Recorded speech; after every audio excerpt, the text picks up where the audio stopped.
Welcome to the MURALI End. First thing first, you've got to hit that subscribe button. If you're listening, if you're watching, hit subscribe. I think it's down there or down there. Wherever it is on YouTube, hit it. If you're listening to your podcast, hit that as well. My name is Mark Machado. I'm joined by Don Machado in North America, and I'm joined by Nick Brooks in the Caribbean. We are recording a kind of, I want to say an emergency podcast, but I should maybe say bonus podcast because Sri Lanka Women have done what many thought was impossible, and they have beaten England at home to win the T20 series 2-1. They weren't fancied at all going into it. I think there was only one person online who said Charmy was going to get you, and that was me. No one else in the whole cricket universe saw this come in. I think the only people who really truly believed that were the kind of the squad who were out there playing today and the coaching staff and support staff with them. And we're also going to talk a little bit at the end of this show about the men and their kind of dramatic win against Afghanistan yesterday. Nick, we're just minutes after the final runs were scored. What's your take and thoughts on that series win for Sri Lanka? How big is it? And what you're going to be your kind of lasting memories of it? It's absolutely unbelievable. I mean, I think it's a truly historic moment. We've been talking a lot between us about echoes of 1996. They played kind of like 96. I mean, Chamari is like a mirror of her hero, Sanath. They strangled by spin. They smashed the bowling from ball one. And I think this is just a real sort of turning point, springboard for Sri Lankan cricket. No one gave them a chance.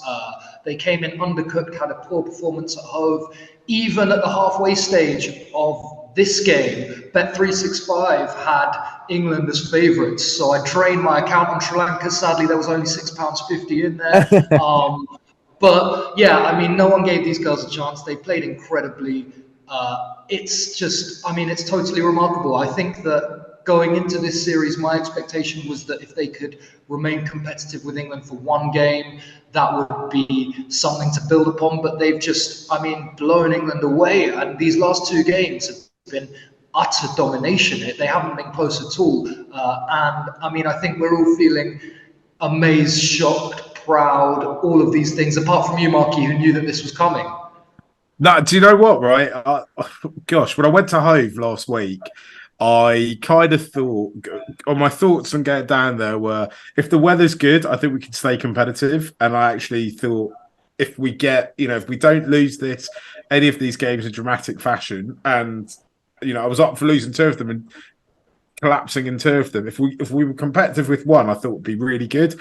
I thought if the weather was on our side, it might really work out for us. There was one thing that I absolutely didn't consider, and that was how bad England are at playing spin. I can't quite fathom that England are as highly rated as they are, and they struggle so much to hit our slower bowling around. They just didn't seem to get it. I also think that Hove result was massively important because, I talked about this on Monday's episode where, I was talking to some of the girls and some of the management as I was coming out of the ground on Hove, and it was wet and it was cold and the players didn't like it. The coaches didn't like it. And they thought they were hard done by the match referee at Hove. And I think they really, they used all that energy in the right way when they came out for the game on Saturday, and then again they saw another opportunity and they took it. We talked about shades of 96. I thought we saw a lot of shades of 98 here, Nick, because I felt this England side came into this series very undercooked and very underprepared, and a little bit disrespectful for actually how good definitely Charmery is and some of the other players in the side. Dom, what's your feelings sitting there across the pond? Well, first of all, I'm just really excited. There was a lot of joy in seeing the women play this well, and to see how excited they were when they were playing that well. The team energy, and to see players step up. Kavisha Dilhari was a superstar today. Flummoxed the England batters with spin, and again, that makes me think shades of 96, right? Not knowing what to do. English batters not knowing what to do with spin. And there was a stat on air today that the last time England lost a T20 series to anyone other than Australia was 2013. So it's been 10 years since they lost to someone other than Australia. So this is a monumental victory.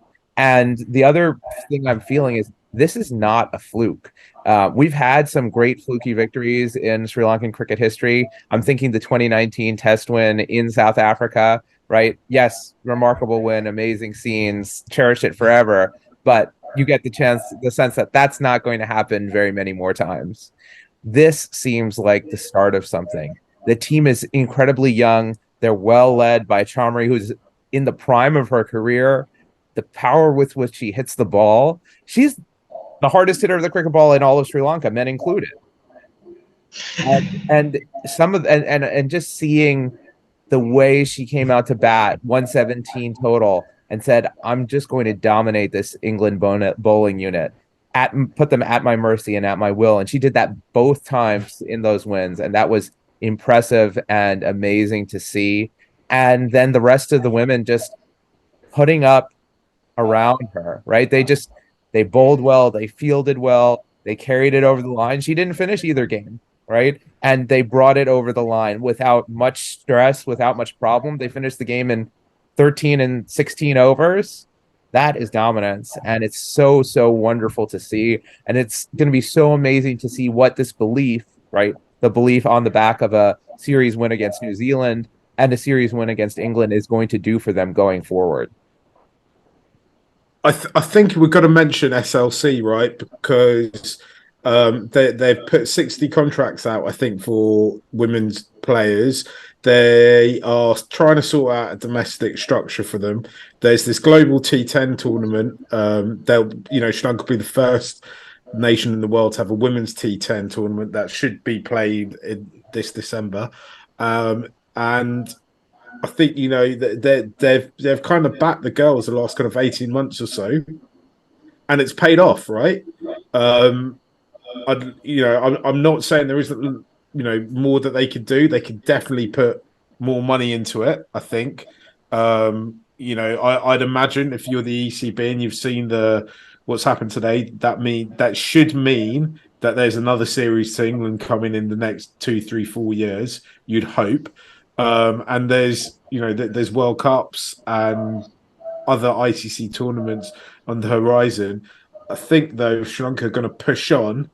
There was a very good article I think on the Papare about this, about how corporates in Sri Lanka need to start considering backing the girls. I think that's massively important. But I think the real big thing is, and we've talked about this all the way through, is that we need to get more of our girls playing franchise leagues around the world.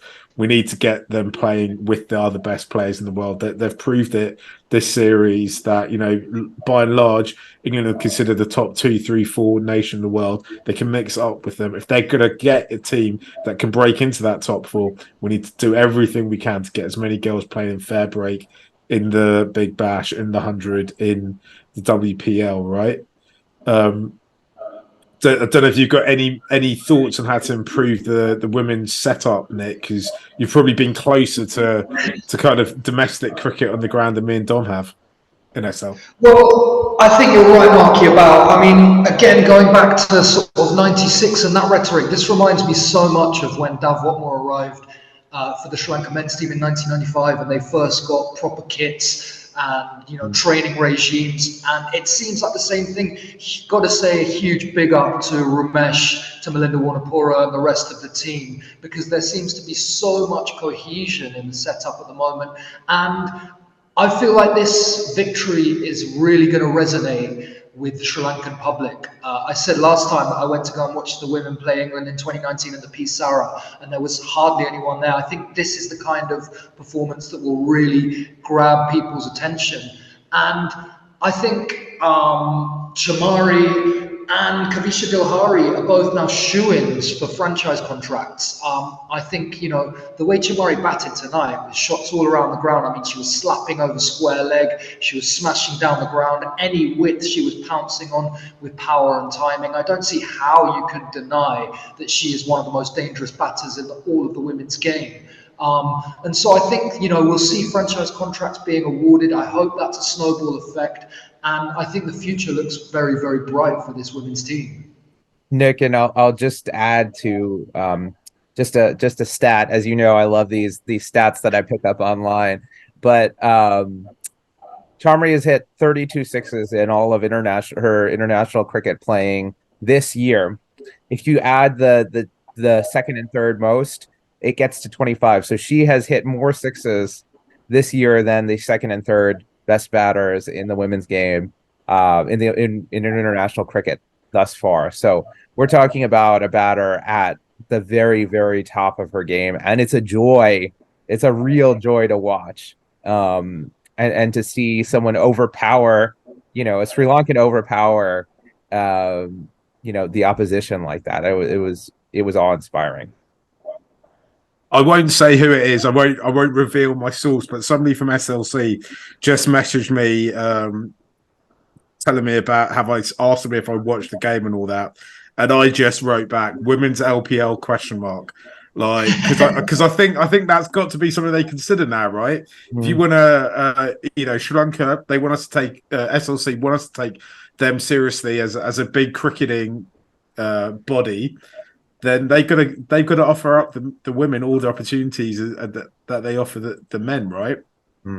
I think we talked about Charmery being a superstar. They've got to start thinking, and God forbid, hopefully this is a long way away. What happens post Charmery? I think there's players there in their teens and in their early 20s who can learn off her and step up, right? You can see, Vishmi didn't have a good I thought she struggled today with the bat, but I've seen her bat, much more fluidly than she did today. And I think she could be one of those players who potentially steps into that hole. Harshita as well, right? I mean, she's been absolutely superb. I'm just blown away. I'm done. And I was going to say Sanjawani, both the keeping and the batting, really impressive. And Mark, you made the comment that this is Sanathan Kalu, and I thought that was really, really perceptive. But Sanjawami really impressed me with the way she was able to manipulate the field. It was really smart batting, and also the way that she was brilliant, and she was a big part of the reason why the England batters struggled against spin. And the fielding was really professional throughout the series, right? Across the board, they were just slick and looked like a proper unit. And I feel just like performances like these are going to inspire young girls across Sri Lanka. And I think that we're going to see more and more girls' schools taking cricket seriously and more talent emerging. Yeah. I'd love that. I'd love that to happen. I think every kid in Sri Lanka should be given the same opportunity and have that same pathway open to them to the national side, regardless of gender, right? I thought it's great you highlighted the field in there, because I think the fielding between the two sides was such, just showed mentally where those two teams were, right? I mean, Sri Lanka chasing absolutely everything down, and England, I thought, just weren't at the races with it, right? And again, some people might say that's another sign of the English team being slightly disrespectful to this. Totally, England. Man. I think their approach to this series was ridden with arrogance, and I also don't think it's wrong to highlight the gulf of resources between these two sides. And England have had the 100 leading into this, whereas Sri Lanka came in undercooked, completely unfamiliar with the conditions. I mean, it's just remarkable. Incredible. I don't know what's next for the women. I don't know what their calendar is. I'm not sure. They got the one-day series coming up. Other than the one-day series after that, what are they doing? I know is there one-day World Cup for the World Cup? There's the Asian Games coming up, so I think that's where they play next. After that, so yeah, I know that the way I forget how it works, but they get a pass into the quarterfinals of the Asian Games, so they see who they play, and then we figure that out. I don't know if they'll send a full strength squad or not, but I know that that's kind of their next port of call. I'm looking forward to it. I'm excited about it. Like whatever is next to them, guys. Should we talk about the Asia Cup? The men. Dom, you talked about fluke wins. You brought up South Africa 2019. I think it doesn't get flukier than it did against Afghanistan yesterday. I shouldn't laugh because that was a game. I at points, you talk about ebb and flows of a cricket match that had everything in it yesterday, right? I actually came away obviously ecstatic that Sri Lanka got the W, but also feeling quite bad for Afghanistan. I think the first thing we need to dwell on is what the hell was going on with the 37.1 that actually was 37.4, but actually also could have been 38.1 as well. Just incredible bad maths probability is that from a lot of analysts and managers and coaches and commentators as well. Sri Lanka played well in patches of that game. They rebuilt their innings. The thing we thought that was they do all right at, which was bowling, they totally misread that pitch, didn't they? Yeah, it's tough to tell whether that's Afghanistan's approach, because they were just going hell for leather and giving it everything they got, and that's a very proud cricketing nation there, and they were not going to go out without a fight. So I think part of it is the desperation. It's hard to figure out how to bowl, and let's add in that yes, they're chasing it effectively in 37.1 or 38 whatever, and we can talk about that in a minute. But from overs 11 to 40, there's only 4 men out. So if a side decides to attack like Afghanistan did, there are holes in the field. You can almost always pick a boundary. And so one thing that'll be interesting, and I think you see some of the better one-day sides like England and India do it, is they do try to pick that boundary during overs 11 through 40. So how do we prevent against that, and how do we sort of stop the bleeding? I think part of it too was there was some, once the Nabi train got going, there was some struggles with who do we bowl when and where. I think Shanaka was a little bit scared, so he didn't turn to DDS, he didn't turn to himself, he didn't turn to Willalage. Aside from, I think they bowled 1 over each prior to sort of the end there, and I think he was scared that they were going to get smacked around, and then of course it was Patirana that copped the 20-run over. And I thought he bowled fine. I didn't think he bowled poorly. It was just a good pitch to bat on, and an Afghan side that has a lot of power in that lineup, swinging for the fences. In hindsight, Nick, did we get it wrong? Should we have batted? Should we have tried to chase? I think this Sri Lanka team is better set up for chasing. But I mean, you've got to talk about, there were some moments of bad luck, right? Kusal Mendes's dismissal was really, really unlucky. And I thought Afghanistan kind of had all the luck going for them right up until the final over, when 37.1 became 38.1 and they blocked out when they had a chance to win the game, which, I mean, I know you've got to pillory the analysts, but I felt really, really bad for them, because that's a pretty unpleasant way to lose a game of cricket. It was a really bad day for Dhananjaya de Silva and Dasun Shanaka. I thought both out sweeping, kind of irresponsible shots on that pitch when they were there. Probably needed to support Kusal Mendes and look for a push in the last 10. And then they both had a kind of abject first couple of overs with the ball, and then looked unbowlable, really, didn't they? I think it's very ominous that Shanaka didn't see fit to bowl himself at all. And, you're struggling to get to 37 overs. You're like, who's going to fill these out? How are we bowling those? Which is just, it's not a great place to be in. Got to give huge credit to Denith Willalage for the way that he rebuilt the innings, and then, having been bashed about in his first couple of overs, came back and held his nerve. Was probably a little bit lucky with the second dismissal. Bad ball slapped straight to square leg, but he showed character, he showed maturity beyond his years, and I think that's something that's very exciting for Sri Lanka. Yeah, and Nick, even that second to last over that Willalage bowled, I thought he was brilliant. He bowled those first 2 dot balls. I think he got hit for a 4, another dot, hit for a 4, and then that last ball he bowled that ended up going for 4, that very easily could have been a wicket-taking ball. That was a brilliant delivery. And I thought his sort of ability to handle pressure situations was fantastic, especially as a spinner, to go out there and say, I'm going to, try to hit me and see what happens. And for Shanaka to entrust that last over to him, what does that say about what Shanaka feels about what Will can do on the field?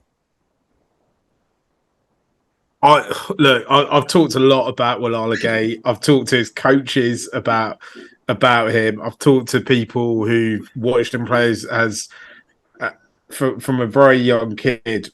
The one thing that they all tell you about him is his mentality, right? Is that he's got the correct mindset, because when you talk to coaches who really know the game in Sri Lanka, they'll tell you that actually there is no problem with finding talented players on that island. That there's players who have unbelievable talent who never get anywhere near professional cricket there, right? But actually, the thing that separates you is your mindset and your mentality.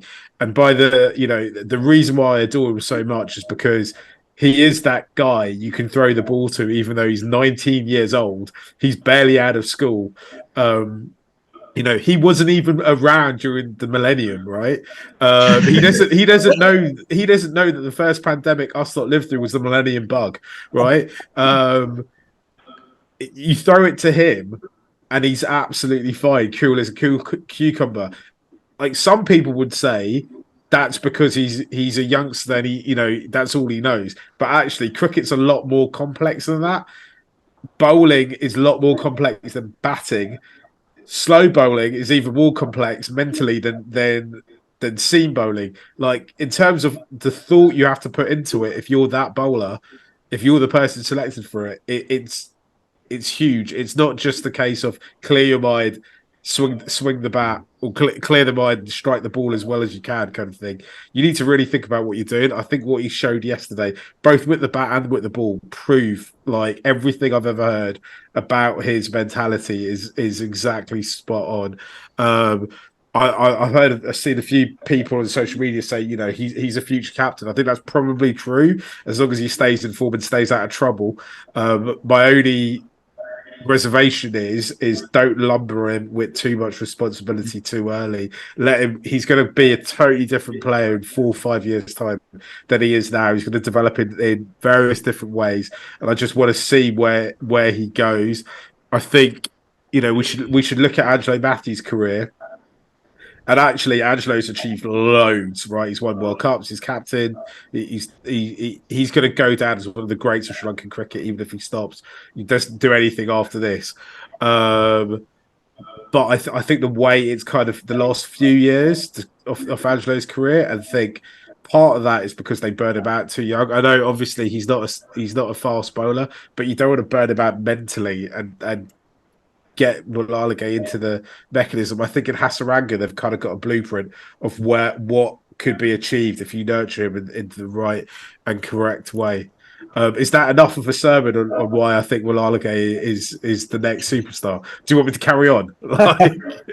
Yeah, and Mark, I was gonna add to that. I think one thing that I've noticed over the last few months is the mentality change in the Sri Lankan team.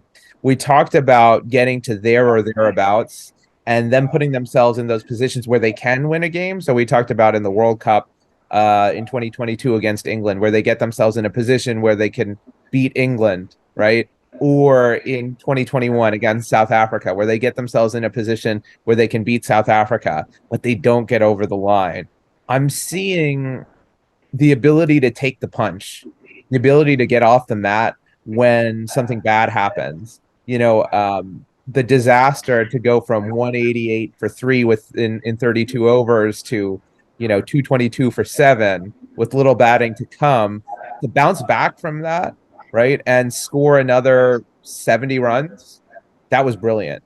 To bounce back from Nabi just going absolutely wild. I was convinced the game was over. I was like, this is going to be done in a canter. But they bounced back. They figured out a way to take his wicket. So that mentality to finish off games, to do what is necessary, because this was an ugly win, fluky win, whatever we want to call it. This was not how you draw it up in the textbook, but they were able to do it. And I think that's becoming a little bit of a hallmark of this team over the last 12, 15 games.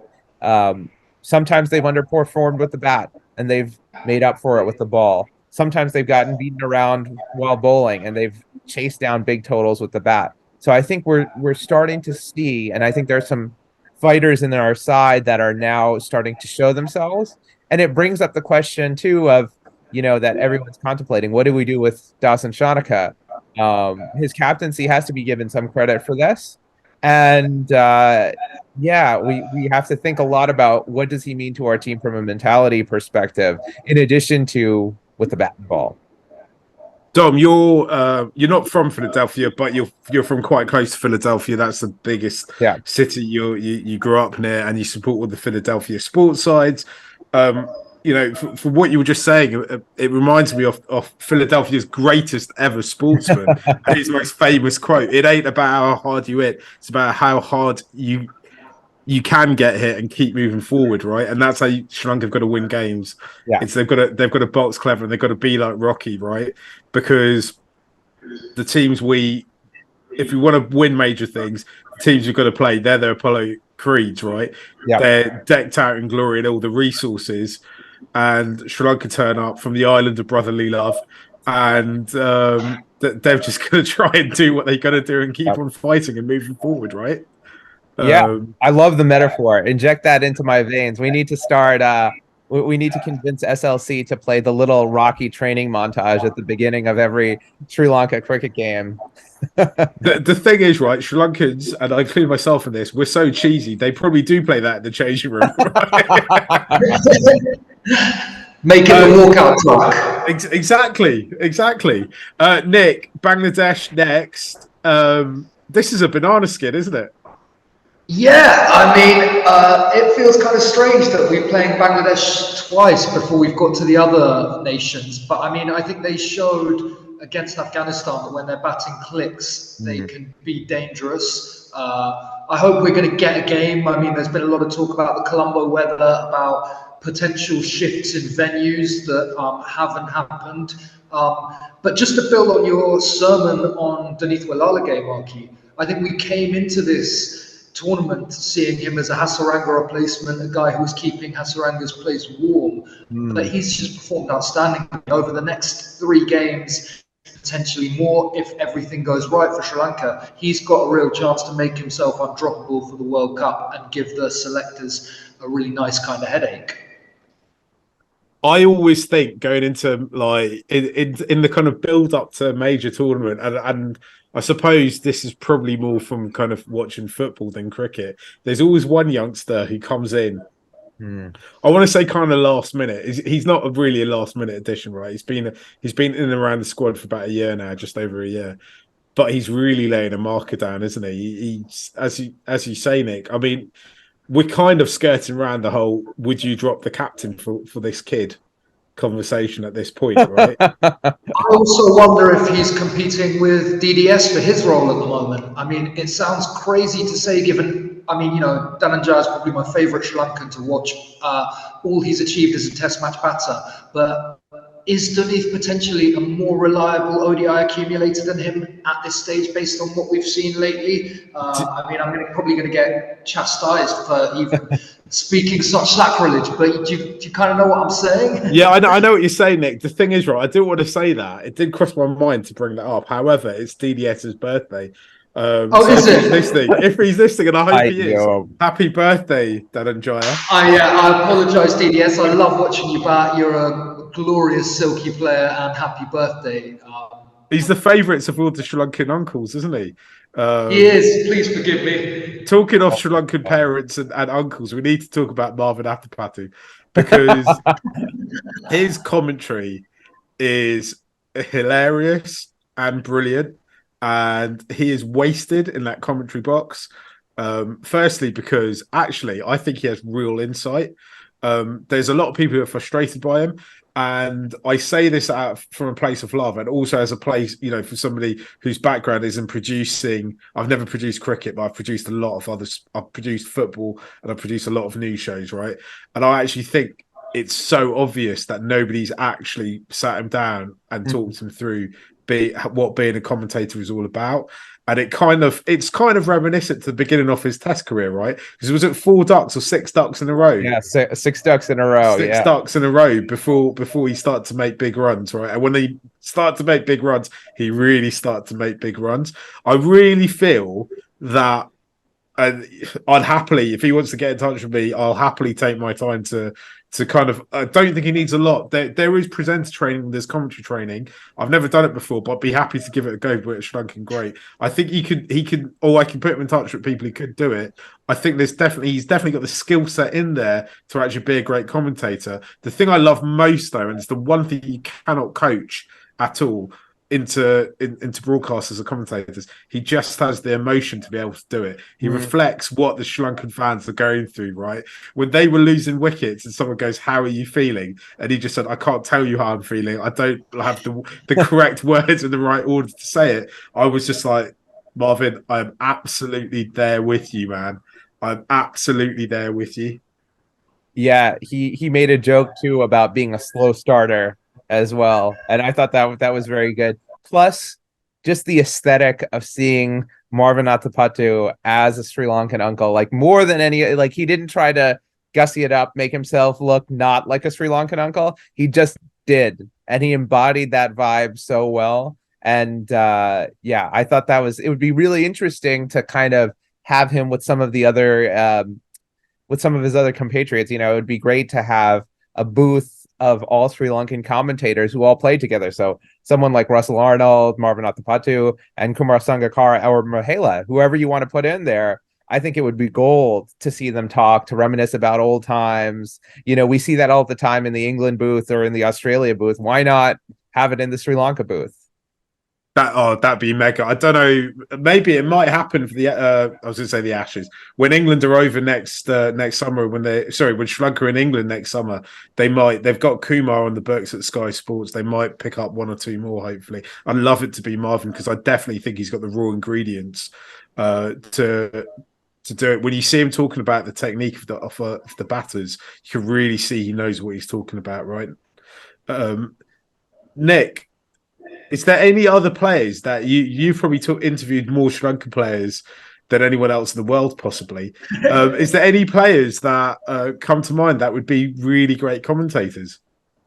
I've got to give a shout out to my main man, Ravi Pushpakumara, who I was thinking of earlier when we were talking about Rocky, because he famously said that he learned English from Sylvester Stallone. And that guy is just full of wonderful stories. He's unafraid to take the mickey out of himself. His English has improved drastically since the days when he couldn't deliver a message. And so, yeah, if Pushpa's got time alongside his coaching, let's get him in the commentary box, because that would be golden. That'd be brilliant. Guys, should we leave it there? What a great day it's been for Sri Lankan cricket. Me and Dom need to lie down in the dark room. Nick needs to go rewrite the ending of his book because the girls are giving him something to write about. We'll be back very soon, probably beginning of next week, talking about the Asia Cup. Please do hit the subscribe, tell all your friends, follow us on social media, and let us know any of your thoughts and opinions. We'll love to keep this conversation going. We'll see you all soon. Bye.